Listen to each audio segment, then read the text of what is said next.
Fellow traders, James Stanley with StoneX and FOREX.com. Silver has been in the midst of a historic run for the month of December, and this has produced a seemingly endless supply of silver experts on social media. That just adds to the noise. That just makes matters even more difficult to work with. Combine that with the fact that there are some legitimate headlines out there that are further contributing to that noise, like an export ban around China, the Elon Musk comment about implications of a silver shortage, and it makes the trader's job even that much more difficult. Now, I think what will tend to happen in an environment like this is the volatility that's shown in a market like silver will have a tendency to bring more and more tourists into macro and into these markets. And that can be a dangerous thing.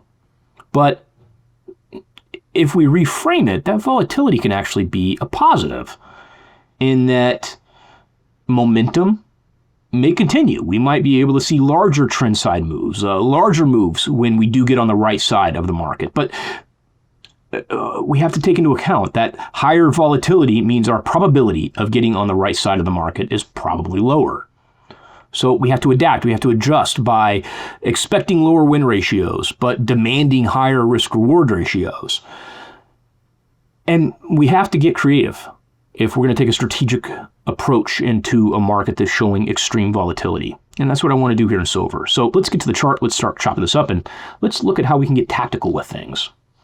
So first and foremost, on the daily chart, we have simultaneously one of my favorite and least favorite candlestick formations, the bearish engulf. A bearish engulf, I explain it like an exclamation point at the end of a sentence, where it makes a statement in and of itself.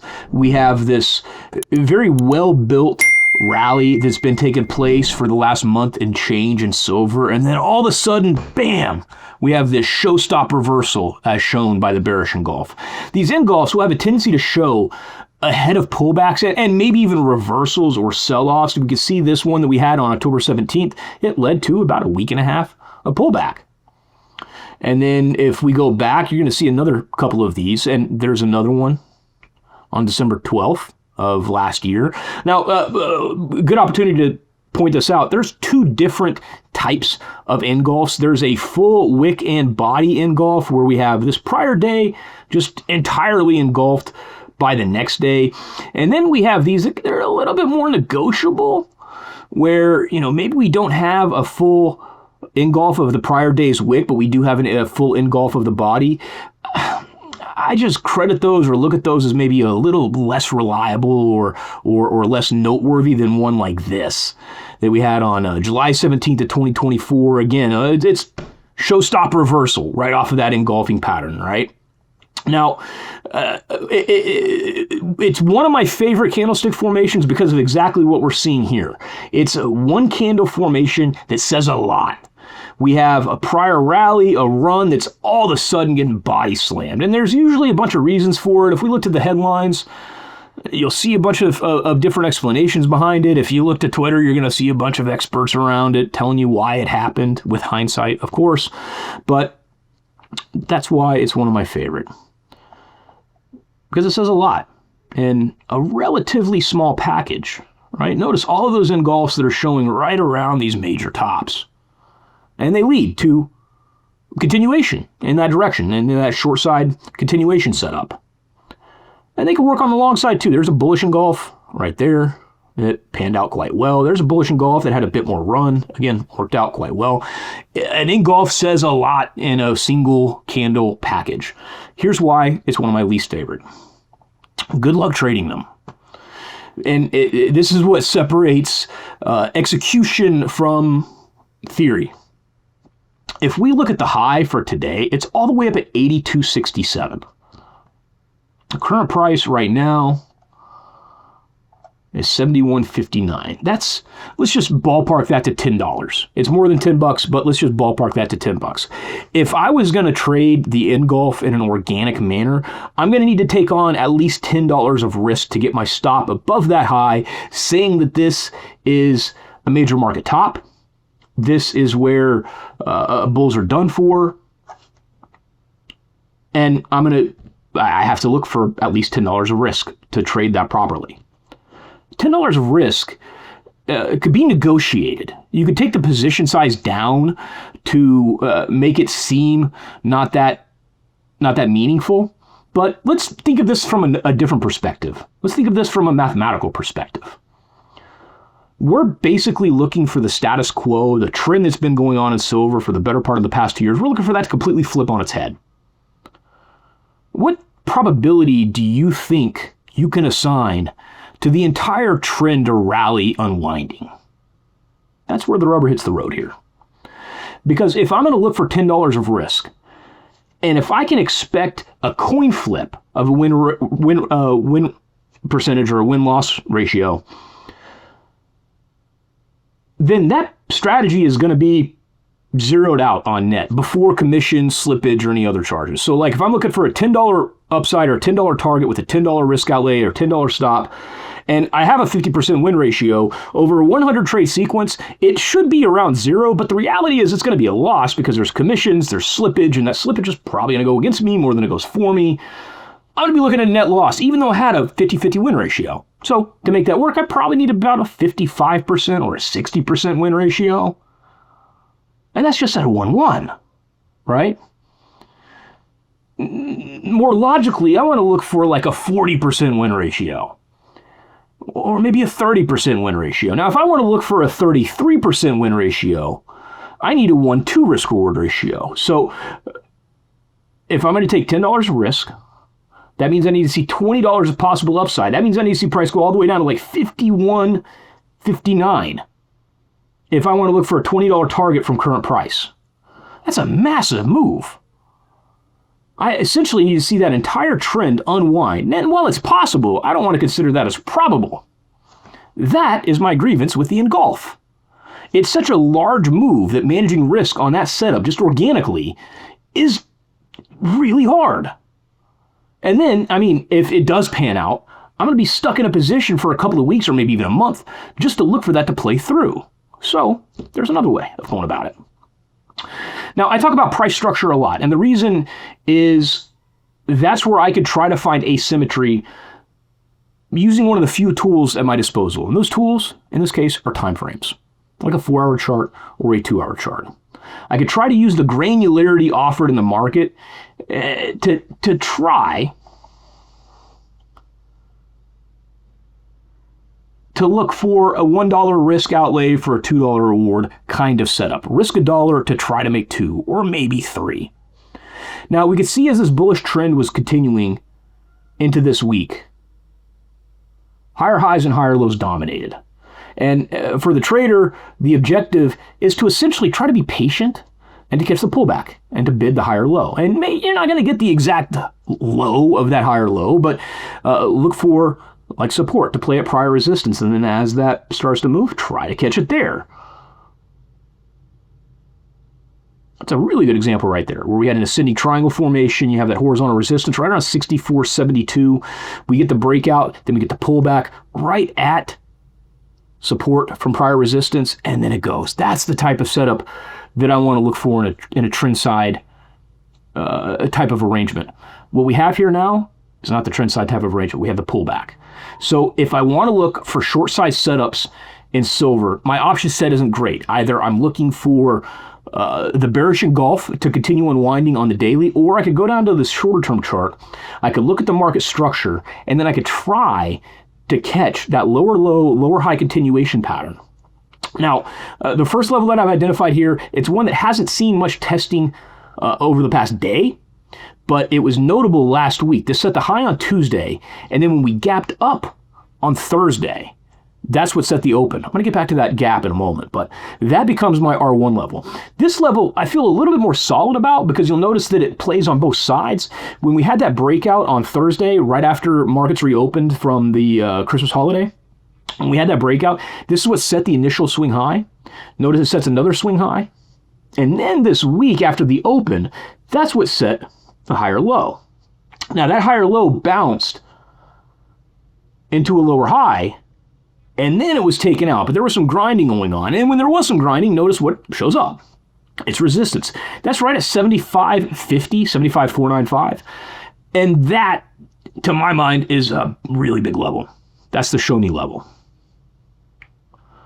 So this is R1, right at 72.75. That's R2 at 75.5. And this is what I'm considering as R3. And the reason is a major psychological level like 80 could play a really big role in silver.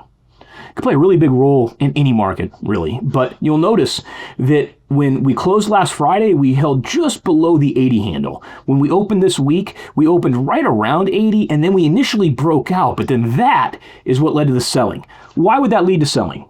Imagine for a moment that you got long sub 50 in November. And now here we are before the close of December, and we're at 80. You got a 60% profit in a month. Good time to take profits on that, right? Well, that's what led to the slam. That's what led to this bearish engulf on the 4-hour chart that has so far continued. But it didn't continue right off the bat because we had that support for prior resistance at 75.5. That led to a bounce and then the lower high. That lower high at 80, that shows the level that matters here. The 80 handle is what buyers need to take out to prove that they're back in the mix, that they're going to retake control, and they're going to continue to drive. And if they do, you got to open up to the possibility of 100 print. I say 100 because 90, another major psychological level, but 100 is that big figure that I think will get the bulk of the attention. And again, it might sound outlandish, but we're talking about a market that was trading sub 50 just a little over a month ago. But there's a little bit more that we could do off of this. We could use this structure on both sides. So if I want to look to get short, what I'm essentially waiting for, what I'm looking for, is I'm looking for price to come up and show me resistance at either R1 or R2. This example of resistance at R2 is beautiful because we had an intrabar test, an intrabar break, and then sellers slammed it back down. It's as that wick is forming that we have the idea that resistance is holding. But the beauty behind that is I know exactly where I'm wrong, and that's above the high. So if we get the lower lows and lower highs to continue, then that sequencing should remain. If we get a break above that lower high, then my setup isn't working. I want to get the heck out because it's probably cooked at that point. There's another level that matters in here, and it's right in here. This was the swing low on Wednesday, and that prints right at 70.16. Notice that so far is what's marking the low today. Notice we initially had a run with a rally, and then we had a print, and now bulls are starting to take a little bit more control. So this is where the rubber meets the road on the long side of the matter. We can draw a line in the sand right at the 70 handle, and we can call that a zone, because theoretically, I think that's what is helping to produce the swing low at 70.16, unless maybe there's some like Fibonacci level there or something, but I doubt it. I think it's just buyers coming in to defend, sellers getting shy before 70 print, and that's why we've had now two perfect lows right on that same level. But I want to span that down to 70, the high from last Monday, call that a zone. That's what buyers need to hold above to retain potential here. If we get a closed body break through that, it's not going to look good. It's going to look like sellers are going to make a larger statement as we go into the end of the year. If we get a tickle below that, and by tickle, what I mean is like an underside wick, a test below that price, there's still the possibility of this trend line playing. I'm not usually a big trend line guy because they're highly subjective, but if you look at this one, it tests out quite well. It originates back on Friday, November 21st. My connection point is December 15th. We have a third point of contact, December 8th. That's my confirmation point. And then we have a fourth point right there, December 18th. So if we do get the breach, if we do get sellers taking that swing, that's another level that could come into play. But here's the way that it has to work out for that to remain viable on the long side. I need to see on like a 2 or a 4 hour chart, price push below that, but I need to see the candle close above 70.16. I want to get some element of defense. I want to get the idea that sellers had the open door, they failed, buyers came in, ran through them, and left us with an underside exposed wick down there right off of that trend line projection. I get that. That looks somewhat attractive on the long side. From there, the next objective is to look for price to move up towards that 72.75 level. This is what I need to see taken out to get the idea that we have short-term higher highs and higher lows continuing. And if we get that, then the door opens for a retest of that 75.50 level. Now here's 75.50, and we can span this down to right there, just 75 flat. Again, create one of these zones, because there's often a bit of confluence going on when you do have this price structure starting to build. right? Like it's not just 75.50 that's the line in the sand. It's also that 75 that's pulling some sellers in as well. But 75.50 is the exact level that played well as the high to the low to the high again. But that is my R2. So if I get a closed body break through 72.75, I look for price to move up to 75 to 75.5. If I get the closed body break through that, that's bulls making a statement. Door then reopens for a push up to the 80 handle. If I'm on the long side, I don't want to get too greedy to where I'm going to hold on to the entirety of the position looking for an 80 print because we have these lower highs that are printed in here. So what I want to do is I want to get something like right in there, like a 79.60, 79.50 level. And again, call that somewhat of a zone for resistance. If we get the break above that, that's bulls making a major statement. That opens up that longer term, bigger picture bullish scenario where buyers could take this up to a 90 or maybe even that 100 level. But you know, at all points in time, price is unpredictable. That's always going to be the case. It's never going to change. It's never going to shift. I don't care how much these Twitter experts are suggesting that their personal anecdotes have played into their predictive capabilities. At the end of the day, nobody's got a crystal ball, and motion creates emotion.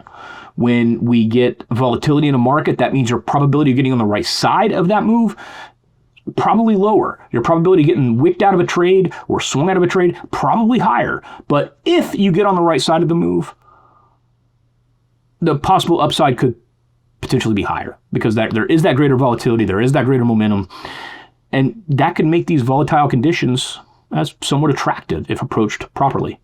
But that, my friends, is what I have. That is what I'm looking at on silver as we go into the end of the year. As always, thank you for your time and happy trading, ladies and gentlemen.